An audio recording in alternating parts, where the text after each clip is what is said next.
So what you're here for today is because Prevalent brought us an amazing speaker and presentation to co-present with them. We're talking about aligning third-party risk management with the procurement team. And I tell you, this is the most top-of-mind topic that we get.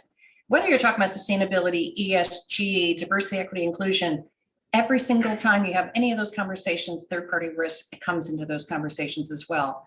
So I'm going to introduce you and ask to come on screen. But first, there's Bryan Littlefair, who's the founder and CEO of Cambridge Cyber Advisors, also known as CCA. 25 years experience leading teams with information and cybersecurity. He specializes in advising executive teams and boards of some of the world's largest organizations on their security strategy, as well as providing security consultancy, guidance, and mentoring to the Chief Information Security Officer community.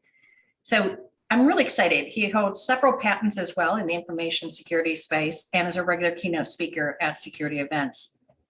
Joining him today is Alistair Parr, and Alistair's not going to be coming on screen today. And so Alistair is going to be that mystery voice behind the screen, but he's responsible for ensuring that the demands of the market space are considered and applied innovatively within the Prevalent portfolio. He joined Prevalent from 3GRC, where he served as one of the founders and was responsible for and instrumental in defining products and services. He has 12 years of experience in product management, consultancy, and operation deliverables. Earlier in his career, he also served as the operations director for a global managed service provider, IntelliSecure, where he was responsible for overseeing effective data protection and risk management programs for their clients. So, didn't I tell you, these are two of the most amazing executives we could get in here today. So Bryan, welcome on screen, and Alistair, welcome by voice. Thank you very much. Thank you, Dawn. And hello, Bryan. Hey, Alistair.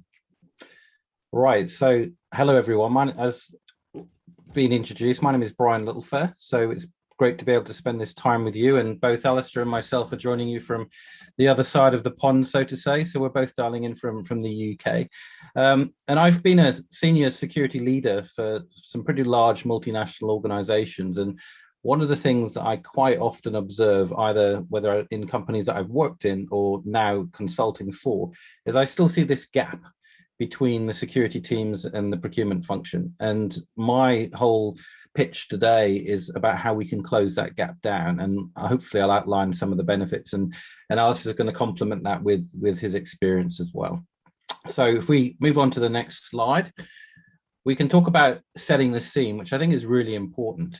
And we can't avoid the COVID-19 pandemic that we find ourselves in today. But COVID-19 has really changed the world of a chief information security officer.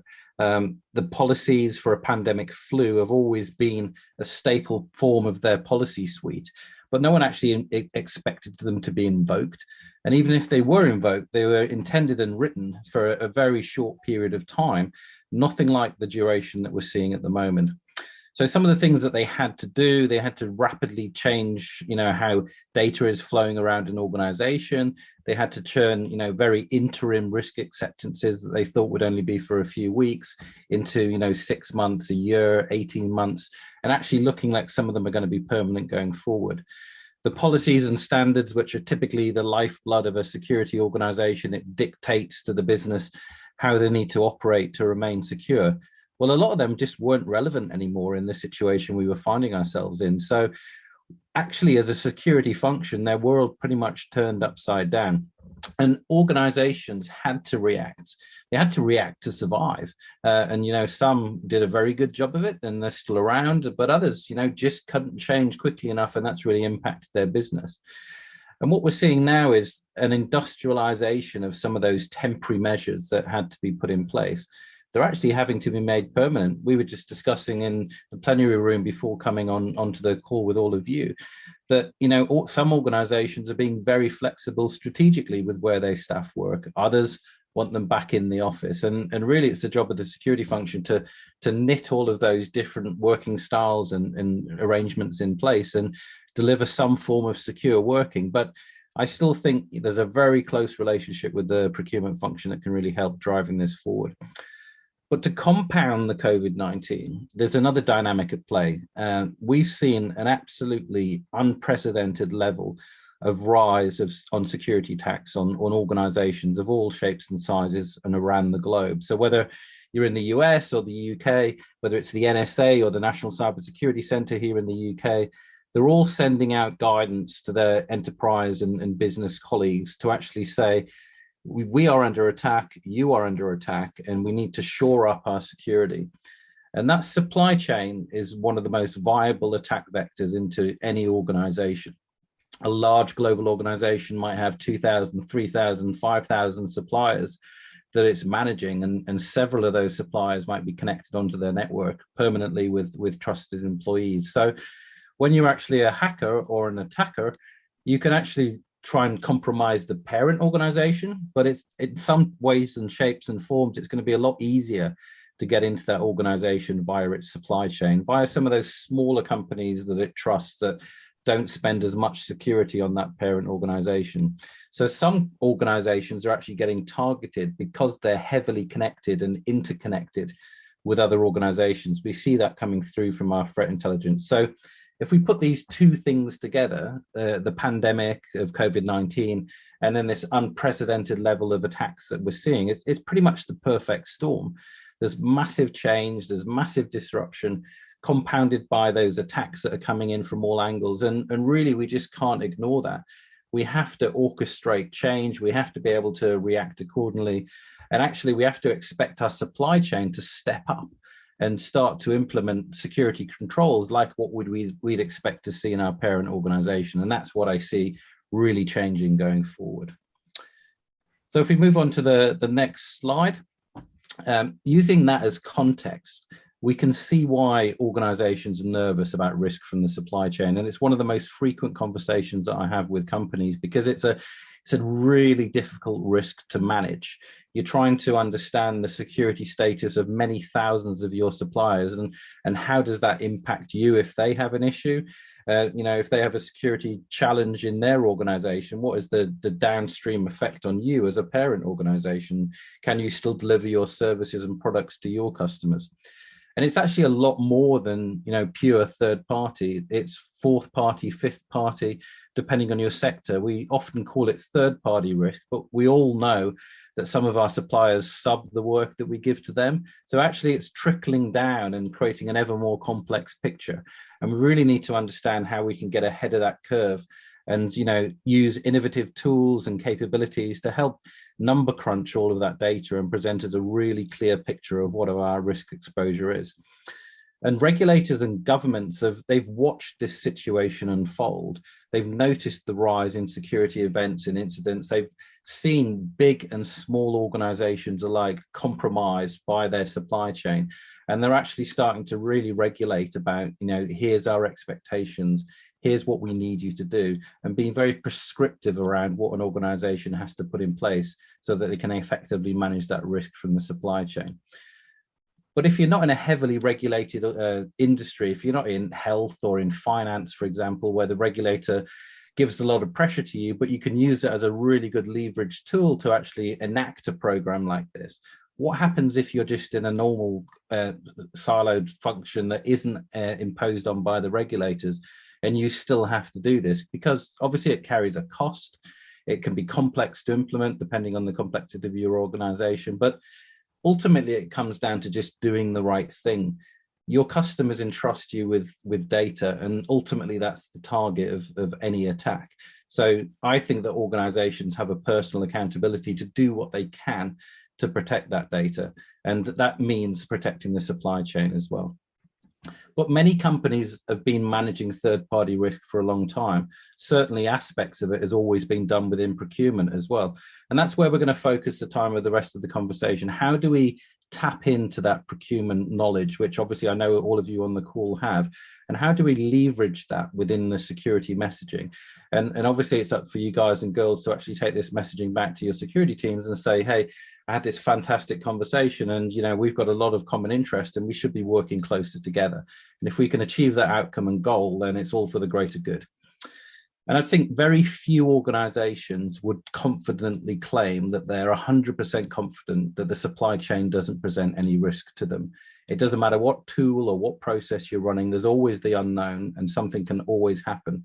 So we're not really going to get a good, clear understanding of that going forward, but you can significantly reduce that exposure. And what we need to do is we need to move away from Microsoft Excel. So this isn't a dig at Microsoft. Microsoft Excel is a great platform. It's a great tool, but it's not for managing third-party risk. And I see it used time and time again where big spreadsheets are produced. It can't do the analysis. It can't inject the threat lens that is becoming really, really important now.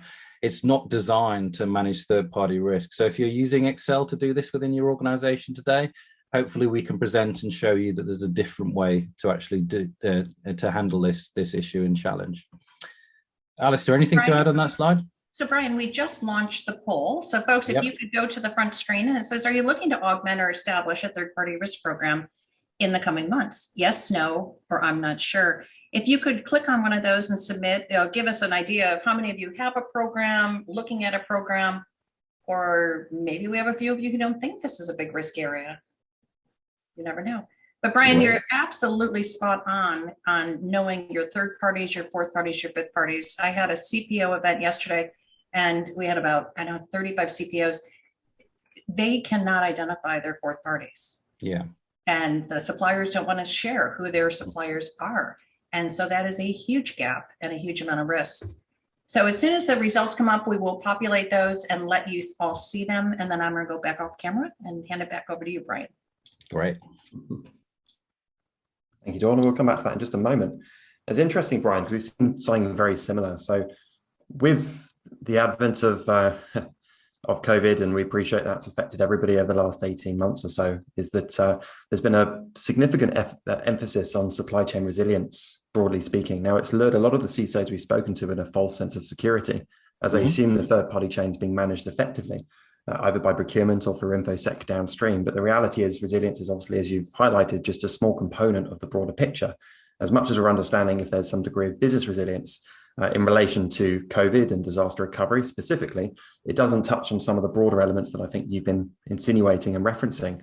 So the InfoSec components, the supplementary data that you can get to help illuminate gaps, contextual information, etc. A lot of that has been somewhat left in the ether compared to this resilience focus. And the CISOs are there assuming these third-party programs are robust and mature because they're getting all this data in, but it's not truly reflective of their risk posture.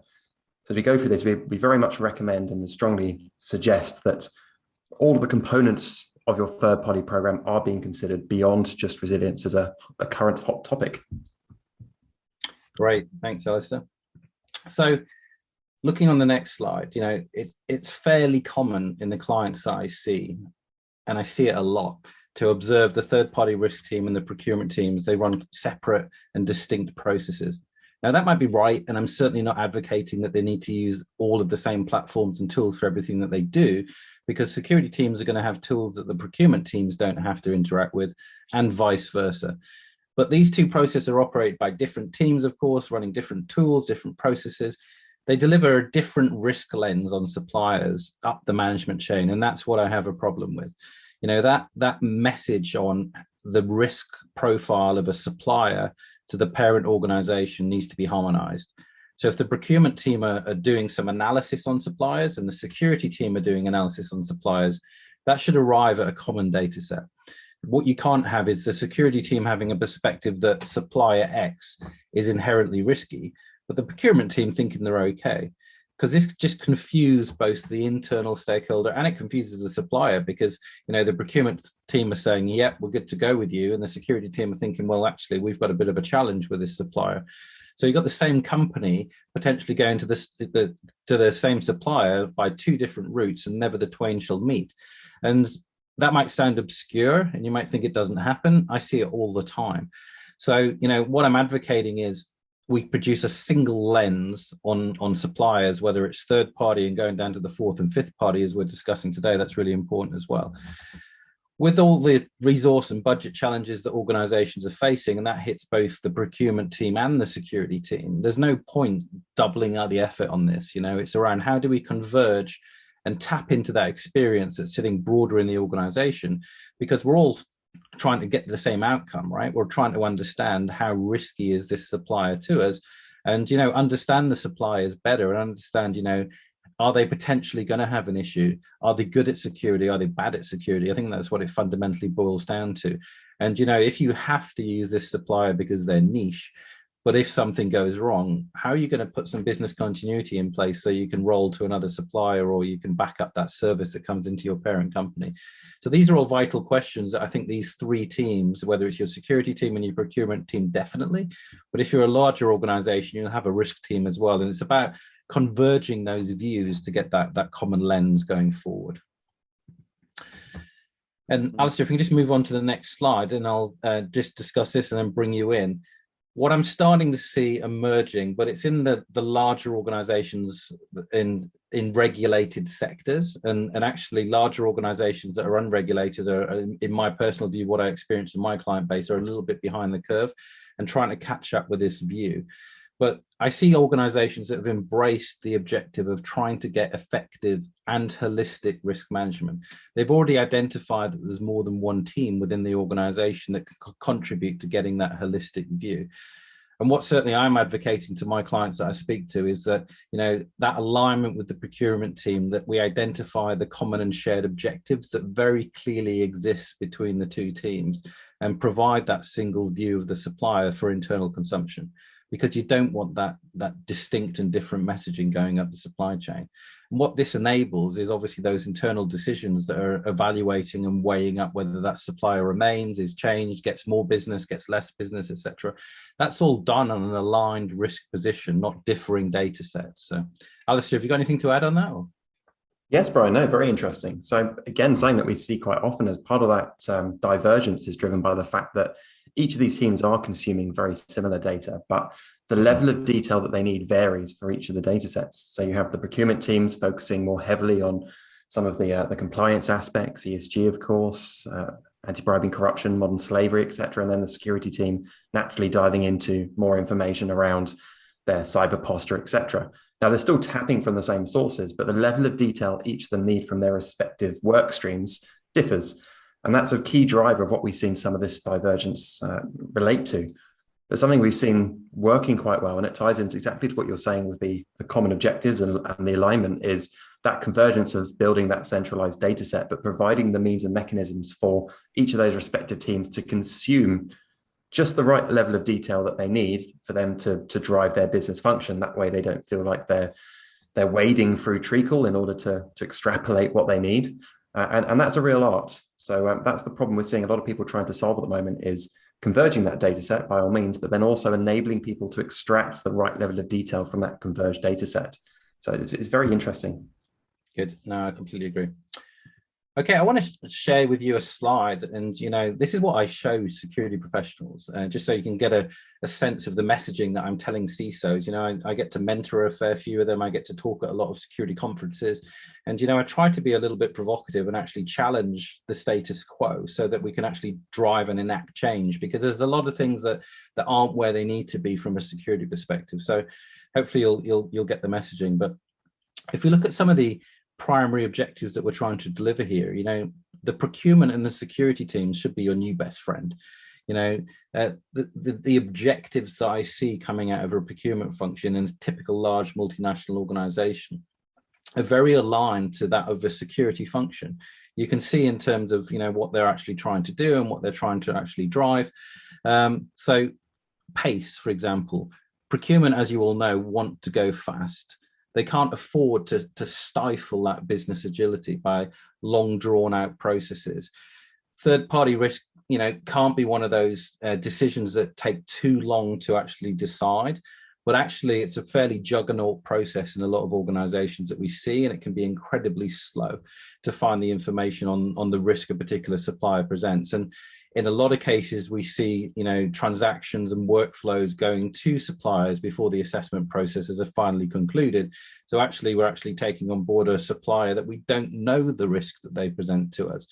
And we see some organizations taking 90, 100, 120 days to conclude that decision-making process on a particular supplier.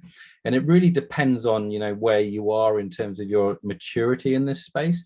And actually, as I said before, whether you're running an Excel questionnaire-based process or you've invested in a capable tool, obviously, I'm going to have to pitch Prevalent here because it's a great platform. But, being near real time and actually being pre-populated with a lot of the information that you're going to want to know in your questionnaires anyway, but then equally bringing in that open source intelligence that us security professionals call, and that threat lens, so that if one of your suppliers has a major issue, you actually get notified by it and you can start to understand the impact of it at the same time it's on the news. Your Excel-based processes can't do that. So, what we need to do is move from a very legacy, long juggernaut duration process into a cloud-based, near real-time, capable of actually getting that information on suppliers very, very quickly. So what we don't want to do is, as security professionals, is slow down any of the procurement teams. We don't want to slow down the process, etc. We're very interested in pace. So as you as security professionals, you're very interested in obviously concluding the deal. We're very interested in analyzing the risk from that deal and getting data that supports you in getting to that information as quickly as possible as well. Financial governance, procurement professionals want to centralize that spend with as few suppliers as possible, because obviously you get to leverage that. You're a bigger fish with that supplier, and that means you get to influence maybe their product direction depending on the size of the organization. So it's about centralizing that spend into a few domains as possible. Security professionals love that, right? Complexity is the enemy of security. If something is simple, if it's using as few players in the game as possible, then we can design a security model that protects around that. If it's, several thousand suppliers and that's all subbed down into a very complex world, you can understand assessing the risk can be quite a challenge in that area. So that consolidation of vendors, that financial governance that goes across the board, that's another major driver and objective that we all share. And then there's the global coverage. So from a coverage and a geographic, the vendor nuances are always there. And one of the challenges that I always see in large global multinational organizations is that a particular vendor or supplier might be a small fish to the UK, but they might be huge to the Indian business. And if you're using an Excel-based process, getting that correlation and actually understanding that this supplier might be small to us over here, but actually we need to know that they're actually massive to our Indian business, and being able to ensure that they get the right assessments, that the right risk, etc., is done on top of them. So we all want to work globally. The security team wants to know about every supplier. There doesn't want to be any holes. They want to be able to tier them and understand, everyone that supplies, the major data centers down to the people that supply the toilet rolls for the bathrooms. We might not spend as much time with each of those suppliers because they present a different risk profile, but we want to know about each and every one of them. So we share that common objective that we want a global approach. We want to know about it. So that's another key thing that we knit together. And then it's the whole knowledge sharing piece. So sharing is a challenging word for security professionals because, we like to think that, we're working on something really secretive and we can't share it, etc. So we're coming to the sharing game late, I think, but, certainly procurement professionals have been there a lot longer than the security perspective. And you've been working with suppliers a lot longer than security have been as well. So you guys and girls have a lot of valuable knowledge that you can actually share with your security colleagues. You have those insights, you have your communities of interest very firmly established that are like SIG, knowledge sharing, collaboration, sharing best practice. All of these things where you glean this knowledge are really valuable to portray back into the security teams as well. And the other thing I call out is risk reduction. Obviously, I view security as risk. You could easily be called a chief risk officer. And obviously, we're seeing a lot of trends where the security teams report into CROs and the risk function as well. Security is all about managing risk. You have a seesaw in front of you. You either take it that way or that way, depending on the controls or the technology or the people that you employ. But ultimately, you're trying to get on the right side of that risk discussion. And procurement aren't just there to get the lowest price. The old mantra, you buy it cheap, you pay twice. Risk plays a really key role in you achieving your objectives as well. So we can align on those risk outcomes. What are your objectives when it comes to risk? Here's our objectives when it comes to risk. We can put those weightings into the RFP processes, etc. And we can get those lenses back from our suppliers and we can feed that into our enterprise risk channels, and we can have a lot more enriched views on the suppliers that we're actually using. And then it comes down to quality processes and procedures. Every procurement function that I've seen in a larger organization, it's a very tight ship. there's a lot of accountability within procurement. There's a lot of responsibility within procurement. Typically all global spend is centralized under their remit. Therefore, mapping our security requirements as a security professional into that process is a really good thing to do. You're very tight ship, the processes and procedures that you follow, the expectations you have on the suppliers that you work with, it's best practice to inject not thousands, but the basics levels of security controls that we're expecting our suppliers to adhere to, so that they know up front that this organization takes security seriously. If we work with this organization, there's going to be expectations that we do security properly. They recognize that the supplier presents a risk to them, and they want to make sure that the right things are being done. So I think that collaboration around that space is really, really important as well, from a security, but equally from a procurement perspective as well. I think there's significant advantages to be gained by the chief procurement officer and the chief security officer and the teams below them, and then the people actually on the ground doing the day-to-day job, to recognize this synergy and start to collaborate a lot better than I see on a day-to-day basis. Anything to add? Yes, I love this slide. Thank you, Bryan. So there's a few things I always think about when I see this, and I hear about the synergies that you're referring to. Is procurement has the enviable position of being able to negotiate with suppliers. Usually, and quite often, when you get to the information security teams later downstream, it's post-contract selection to some extent, and you're playing catch-up when you get a list from procurement of third parties to deal with. So it's invaluable having that access and interaction and that synergy with procurement at the forefront of that contractual negotiation and engagement. So all the best programs that we've seen leverage, of course, everything that you have on the slide, but also that involvement at the contract definition stage to make sure that information security is forefront in the mind, and a key contractual obligation as part of anything that's being negotiated. And that's very, very valuable. The other thing Sorry, go on, Brian. No, I was just going to say on that contractual point, I see lots of organizations where it's not present at the moment, and they're trying to obviously retrofit those into those contracts. But, it's not the end of the world, but, it needs factoring in that when we're renewing with this client, these controls need embedding in as well. But, so many contracts exist out there, sadly, without the security requirements built in, and that's a bit of an exposure at the moment, right? Absolutely. And the other thing I'd second on that is the context. And I think you've touched on it definitely in this slide as well, but the context that you can capture through that procurement process, understanding why we're using a supplier, what's the advantage, as you highlighted, we'll be buying them for any particular territory, for India, for APAC, etc. This is all useful information that helps to drive effective contextual interpretation of risks downstream. So making sure that we can capture that information up front is a great, valuable tool from that synergy. Yeah. Okay, so moving on to the next slide, let me talk about three of the common mistakes that I see materializing in reality. And I've got a slide on each of these, so I'm just going to highlight them, and then we'll kind of move on. But the first one is what I call the security silo. And security teams need the procurement teams and other teams within their organization to break out of this silo. I don't support the security silo at all. If your security team is sitting behind speed gates or big glass windows, and they're not contactable or approachable by the broader organization, that is absolutely the wrong thing to be doing. The security teams need to be outside of the speed gates and need to be embedded into the broader functions, and we'll talk about that in a little minute. And then there's the not invented here approach. If security didn't think about it, it's not the right thing to do. So I do see this presenting a lot, and this is where I like to challenge security teams and be a little bit provocative as well.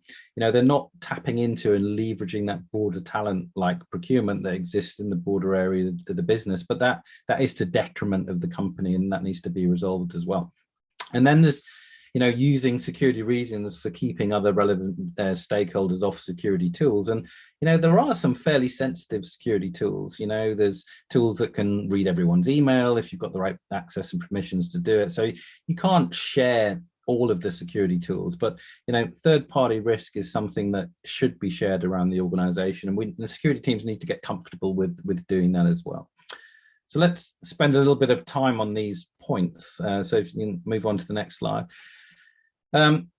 I personally think the power of an effective third-party risk program is knowledge sharing and dissemination out into the business. And there's two things that I advocate for this. There's the third-party risk, and then there's the threat intelligence. If you've got these really enriched data sets and really important to the broader business, but they're kept within a single team, the value is really eroded. It's not like if you think about some of these organizations that have been hacked, they've had the right security tool in place and all of the lights and bells might be going off. But if there's no one actually there to drive that information into the organization, then there's going to be problems. So this information is gleaned, it's analyzed, it's segmented, it's categorized, it's related back to the business. So it needs to be shared. So I am a huge advocate of embedding security into the business. And, third-party risk is a great exemplar process to actually achieve this. Working with procurement and working with others, whether it's the risk function or the broader business, and it actually embedding your team into their facility. So if, procurement sometimes, certainly in Europe, might be centralized in some countries that have a lower tax bracket, for example. So you might find that your entire procurement function is in Ireland, or your entire procurement function is in Luxembourg, regardless of where you are. And actually, there's a fair few US companies based there as well. It's not just us Europeans that do that. But what that actually means is you might have a procurement function that's separate to the mothership.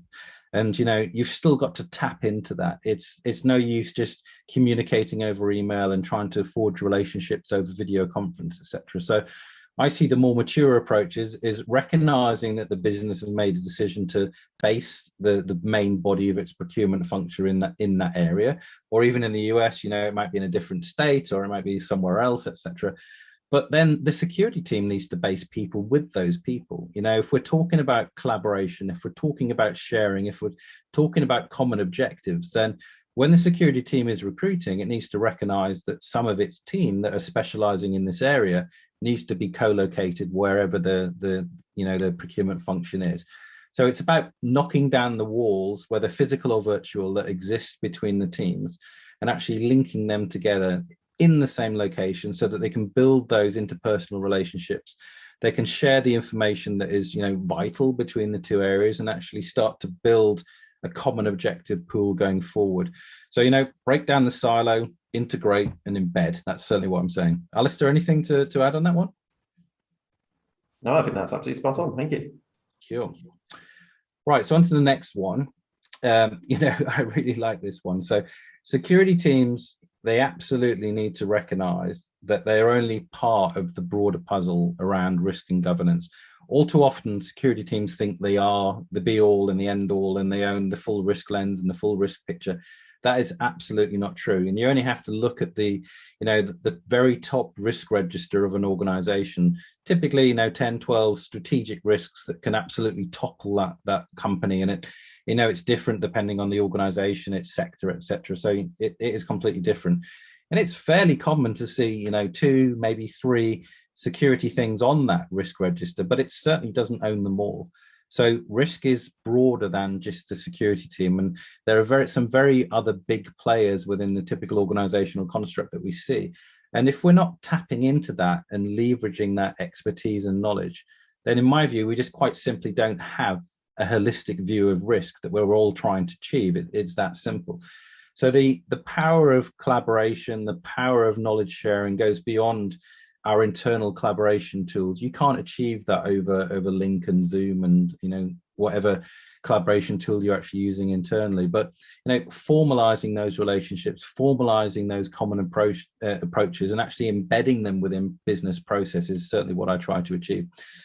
And when I was a global chief information security officer, and I sat down with my equivalent in the procurement teams, what I recognized is there was such a significant overlap as we explored, our various different remits. And actually procurement teams can make the CISO's job a lot easier. As we've just been discussing, you can mandate that there's required stage gates within the processes that you run that have to have some form of security approval to proceed, because, the security teams can help with anti-money laundering. They can, find out who actually owns companies and do the due diligence and acquisitions. And these are all things that we can collaborate and work on.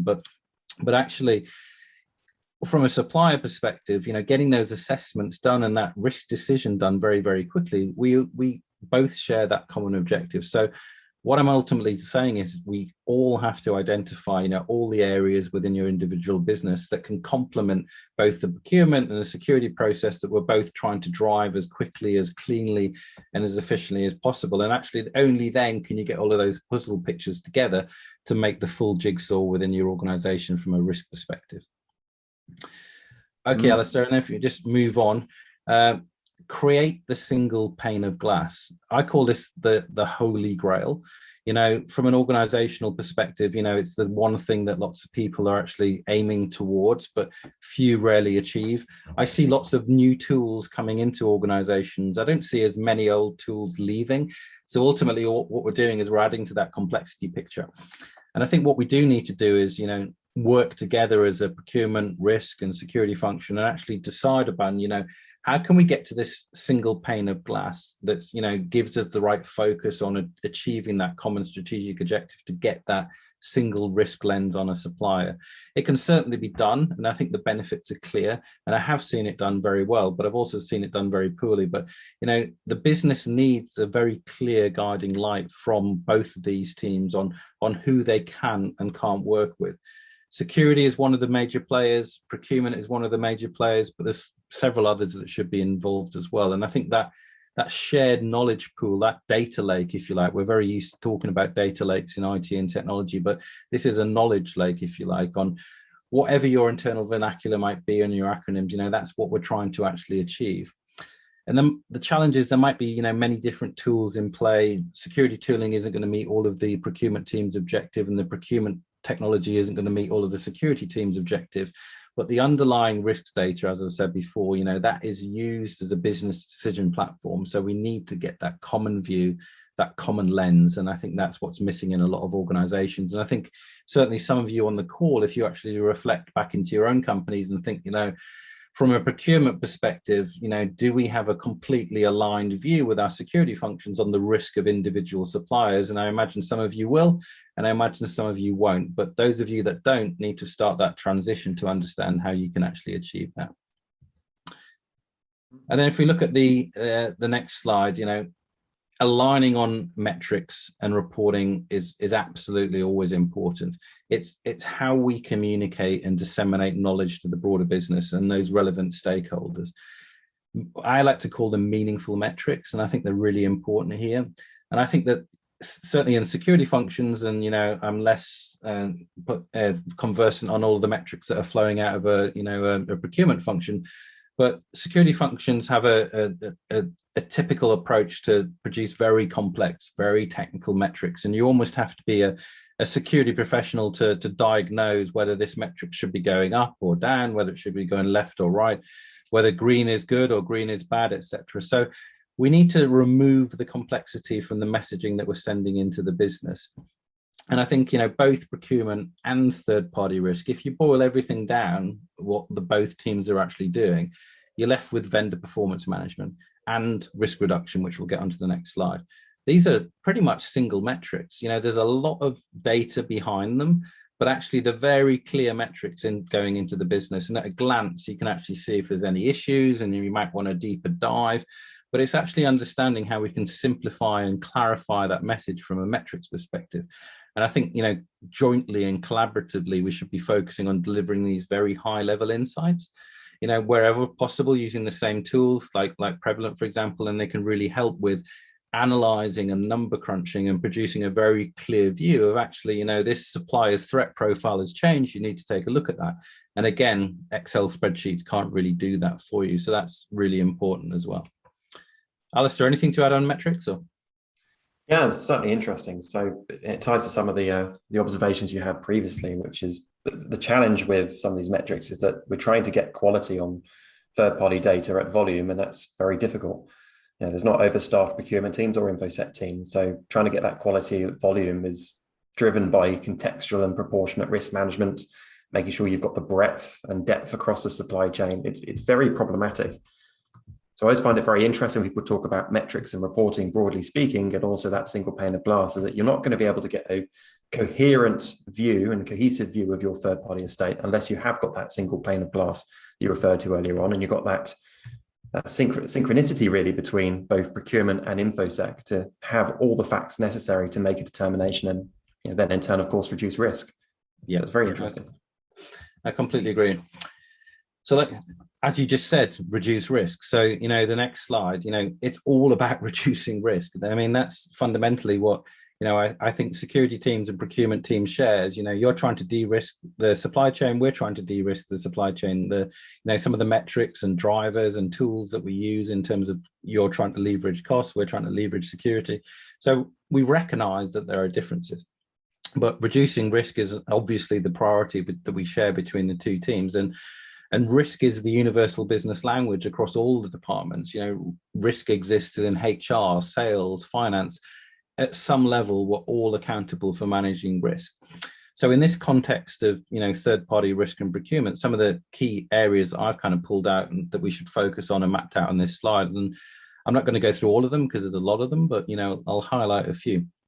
So mapping the global supply chain. I can't emphasize this enough. We've discussed on it a little bit, but as a procurement function, I imagine you share the view of a security professional that is, you want to understand where every dollar, every pound, every euro from your organization is being spent and whether you're getting maximum benefit from that cost, i.e. do you centralize that cost down on a few suppliers to get that better leverage?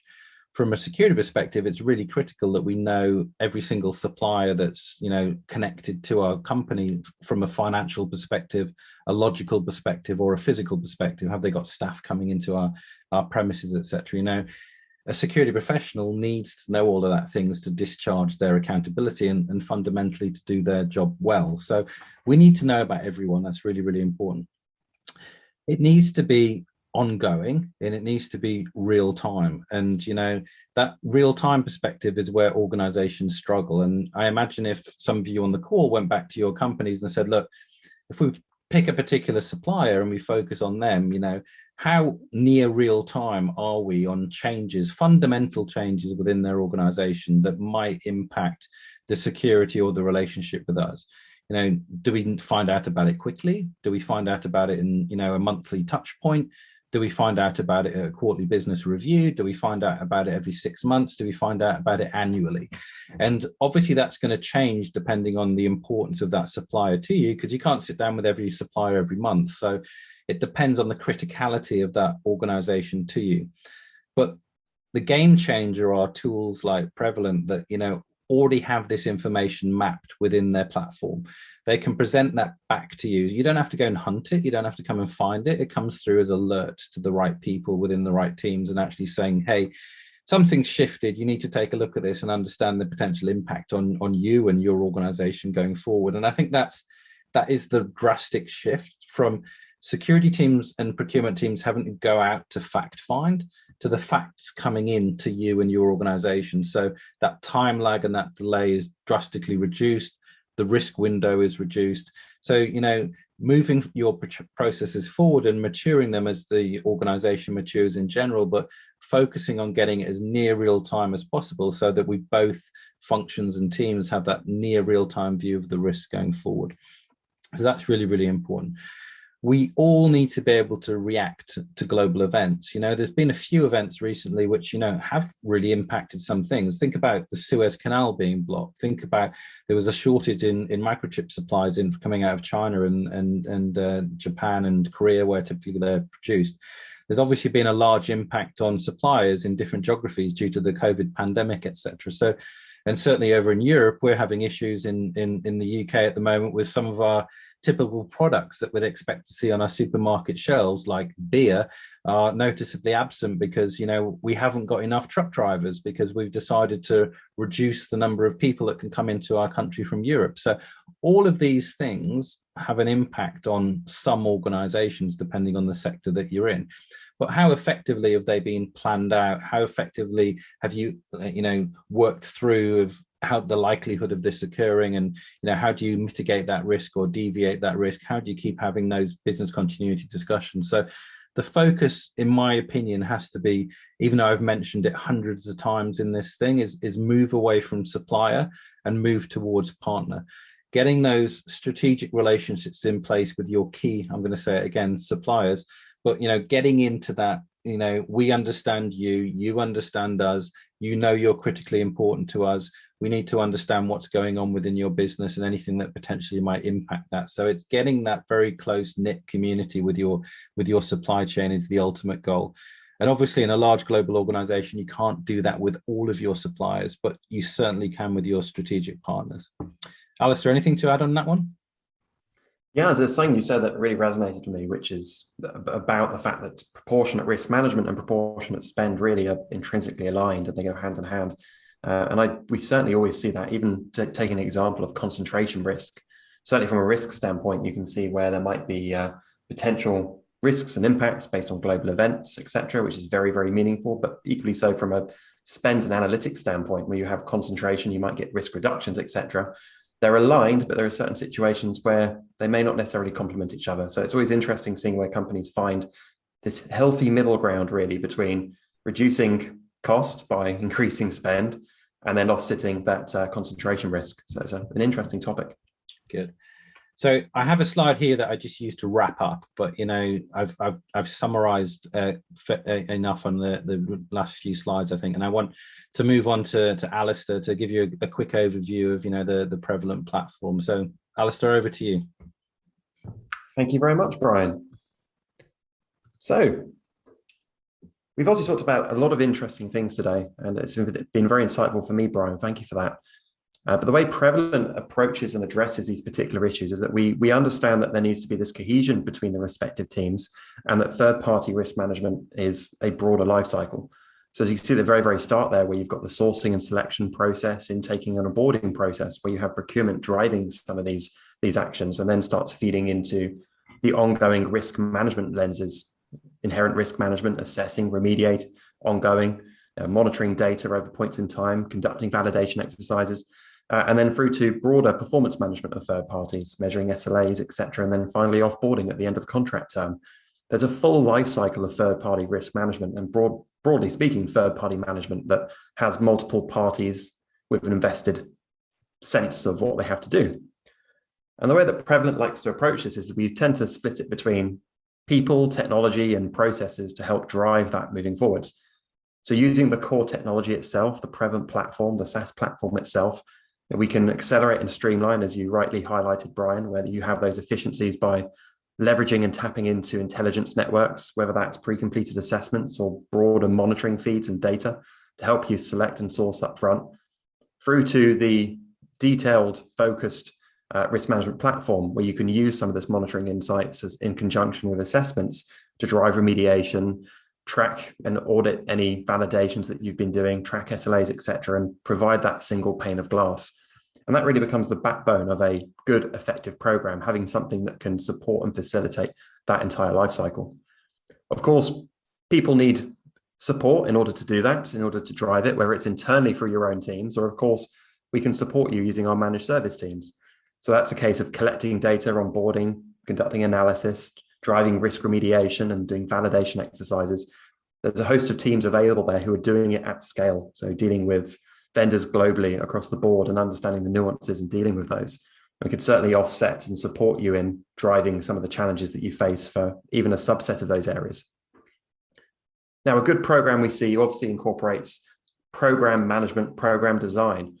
So something that we're strongly focused on is that professional services element, to understand how mature is the program from a procurement lens, from an InfoSec lens, helping define and refine that, building things like third-party policies, which is something that's interestingly often overlooked and involves multiple parties, procurement, InfoSec, legal, etc., in that workflow, through to optimizing whatever's in place, and then driving success through that and making sure that it's a truly cohesive program end to end.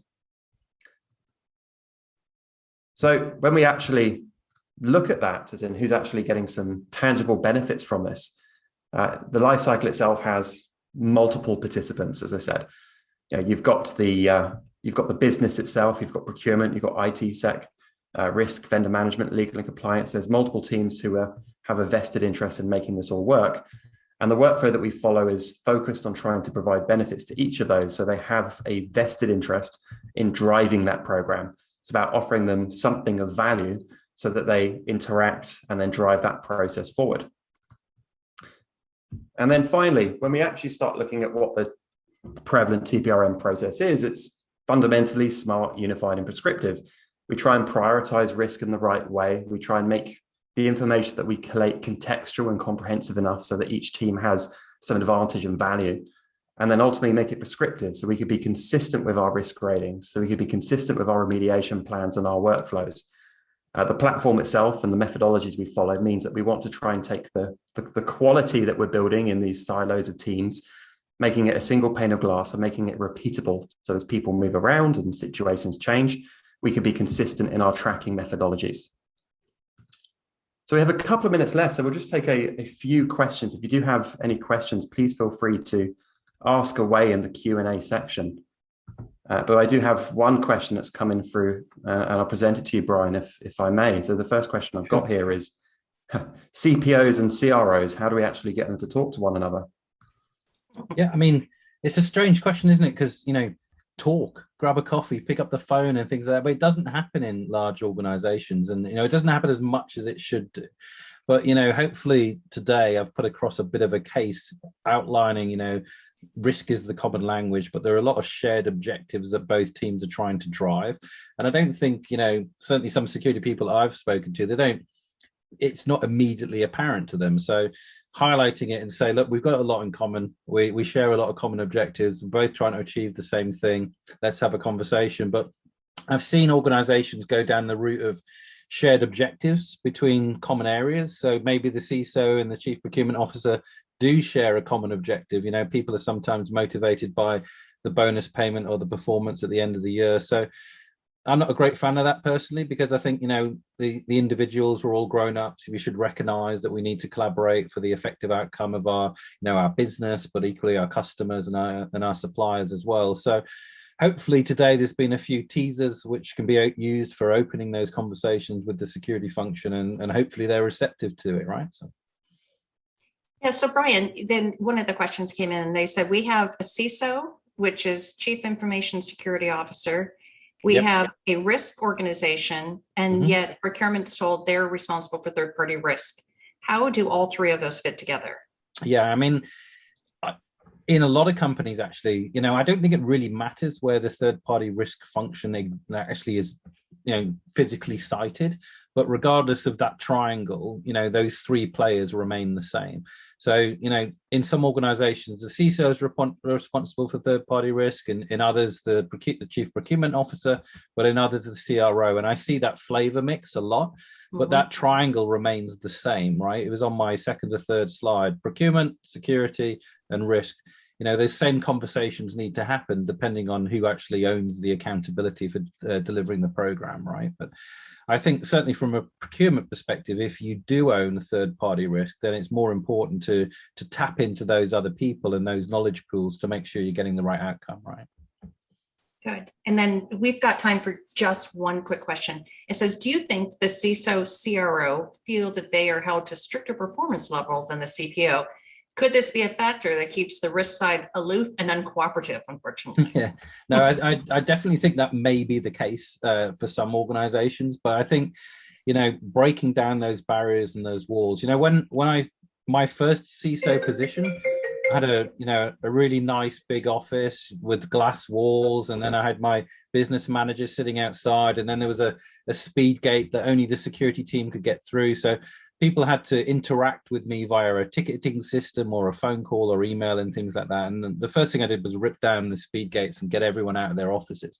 And I think that, you know, I'm a big fan of collaboration and hoping I'm positively seeing that change in the security professionals in industry. But, you know, a lot of security people come from the military, a lot of people come from the police force and those types of backgrounds. So work with them and help bring those qualities out of them, I think, is the guidance I would give, right? So. We are out of time, but Bryan, we have had a request. If you could clone yourself, we'd like one of you over here and available to us at all times. Yeah, okay. Yeah, not a problem. Happy to. Yeah. So Alistair and Bryan, I want to thank you for today's wonderful Power Hour. I love this topic. I am passionate about third-party risk. So I can't thank Prevalent enough for bringing both the great speakers and the content. And I just want to thank all of you. Thank all of you for participating. We will be sending a link out to today's webinar. It'll include all the slides, the recording, share widely across your organization, and it will also be housed in the SIG Resource Center for the next 2 years. So at any point, you can send your team to the SIG Resource Center and download and replay it. So in the meantime, Bryan, I know it's late over there for you and Alistair. Have a wonderful evening. The rest of you have a great morning or afternoon. Alistair and Bryan are geniuses. That also came through. So that's a good way for you to go off and maybe find a beer someplace and relax now. I have to find one in the shops, supply chain issues. But anyway, thank you for everyone's time, right? Thank you, everybody. Thanks, everyone. Alistair, thank you. Thank you. Cheers. Bye. Bye. Bye-bye, everyone.